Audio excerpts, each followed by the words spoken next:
అన్న నమస్తే అన్న. నమస్తే అమ్మ. ఇక్కడ విజయవాడ ప్రాంతంలో కనీ విని ఎరుగని రీతిలో కూడా వరద రావడం చూస్తాము. మరి ఇలాంటి పరిస్థితుల్లో జగన్మోహన్ రెడ్డి గారి పరామర్శలు కానీ వచ్చి కూడా వరద బాధితులు ఉద్దేశించి ఆయన రాజకీయాలు చేయడం ఎలా అనిపిస్తుంది? అసలు ఈరోజు చంద్రబాబు నాయుడు మీద నిందలేస్తూ ఉన్నారు. ప్రభుత్వం నుంచి సహాయం సరిగా అందట్లేదు, సరిగా ఆహార పంపిణీ కూడా చేయలేని అసమర్థతుడు చంద్రబాబు నాయుడు తన ఇంటిని కాపాడుకోవడానికి ఈరోజు విజయవాడ ప్రాంతాన్ని ముంచాడని చెప్పేసి ఇలాంటి ఆరోపణలు చేస్తున్నారు కదా. సో ఎలాంటి కార్యక్రమాలు జరుగుతున్నాయి, చంద్రబాబు నాయుడు పనితీరు ఎలా ఉంది? వారం రోజుల నుంచి చూస్తూ ఉన్నారు కదా, ఎలా ఉంది అసలు ఒక విజయవాడ ప్రాంతవాసిగా మీ అభిప్రాయం ఏంటి? అసలు ఏం చెప్తారు? చంద్రబాబు నాయుడు గారి పనితీరు 6 రోజుల నుంచి ఆయన కనుక ఇక్కడ రాకపోతే మనం ఇప్పుడు ప్రభుత్వంలో ఆయన సీఎంగా ఉండటమే చాలా మనం చేసుకున్న ప్రజలు గొప్ప అదృష్టం.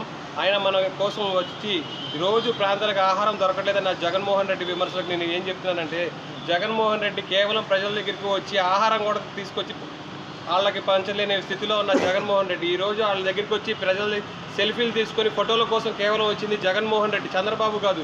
రోజు ప్రజల కోసం ఉండి అక్కడ జరుగుతున్న ప్రజల కోసం అందించి ఇవాళ నిత్య సరుకులు రేషన్ డిపో వ్యాన్ల వైపు నుంచి తీసుకొచ్చి ప్రతి ఒక్కరికి బంగాళదుంప కానీ ఇవాళ అందరికీ బంగాళదుంప, ఉల్లిపాయలు, కందిపప్పు, ఆయిలు వీళ్ళకి మరి అన్ని రకాల సదుపాయాలు ఇస్తున్నారు. ఇవాళ గవర్నమెంట్ నుంచి ఇవాళ ప్రతి ఒక్క ఇంటికి చేరుస్తున్నాయి. రోజు డిప్యూటీ సీఎం కూడా రాలేదని చెప్పి ఆయన విమర్శలు చేస్తున్నారు. జగన్మోహన్ రెడ్డికి డిప్యూటీ సీఎం వస్తే అక్కడ ప్రజలకి కొద్దిగా ఇబ్బంది పడతారని చెప్పి ఆయన రావట్లే. ఆయన ప్రతి పనితీరు రోజు గమనిస్తూనే ఉన్నారు, అక్కడ అధికారుల సలహాలు తీసుకుంటూనే ఉన్నారని చెప్పి నేను తెలియజేస్తున్నాను. ఈరోజు నేను గమనించాను, బొడిమేర గండి కూడా మూసారు.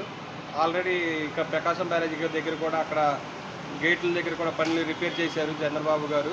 జగన్మోహన్ రెడ్డి నీకేం తెలుసు, శవరాజకీయాలు తప్ప నీ బాబాయిని చంపేసి నువ్వు వాళ్ళ రోజు విజయవాడ ప్రకటనకు వచ్చి నువ్వేం మాట్లాడుతున్నావు అంటే ప్రజలపైన కూడా అసంతృప్తిగా మాట్లాడి నువ్వు శవరాజకీయాలు చేయడానికి వచ్చావని నేను అడుగుతున్నా.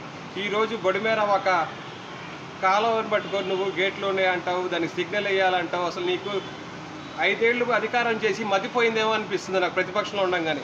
ప్రజలకి నువ్వు ప్రతిపక్షంలో ఉండి ప్రజలకు సహకారం అందించలేక వచ్చి లేనిపోయిన విమర్శలు ఒక చంద్రబాబు నాయుడు గారు వాళ్ళకి ఒక కలెక్టరేట్లో ఉండాల్సిన అవసరం ఏంటి ఆయనకి చెప్పు నువ్వు? ఆయన 40 ఏళ్ల రాజకీయ సురిగా అనుభవం ఉన్న వ్యక్తి వాళ్ళ కలెక్టరేట్లో ఉండి ప్రజల కోసం తిరుగుతూ రాత్రి అనగా పగలనగా ఎన్నడు ఆయన కష్టం వల్లే ఇవాళ వరదలకి కాపాడిన ప్రజలకు కాపాడటం వల్ల ఒక సీఎం చంద్రబాబు నాయుడు వల్ల అయింది తప్ప నీవు ఉంటే కనుక ఇవాళ ప్రజలు నేను చెప్తున్నా నిజంగా రాష్ట్రం అంతా ఇవాళ శవ రాజకీయాల్లో నిజంగా నువ్వు ప్రజలందరినీ సవాల్ చేసేవాడు ఒక సీఎంగా నువ్వు ఉండుంటే ఈ పొజిషన్లో అని చెప్పి నేను ప్రశ్నిస్తున్నాను.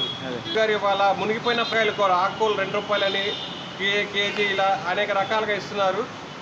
ఆకుకూరలు కూరగాయలు కూడా 2 రూపాయలకి 3 రూపాయలకి ఇలా అందించడం చాలా ఆయన ఒక సీఎంగా ఉండి ప్రజల ఇబ్బందులు ఆయనకు తెలుసు కాబట్టి తక్కువ రేటుకే అందించడం ఆయన చాలా ప్రజలు మనం చేసుకున్న మేలు. ఆయన మన నాయకుడు ప్రజల పక్షాన ఉన్నాడు కాబట్టి ఈ రేట్లను తక్కువ రేటుకి అందిస్తున్నాడు అని చెప్పి నేను తెలియజేస్తున్నాను. ఓకే.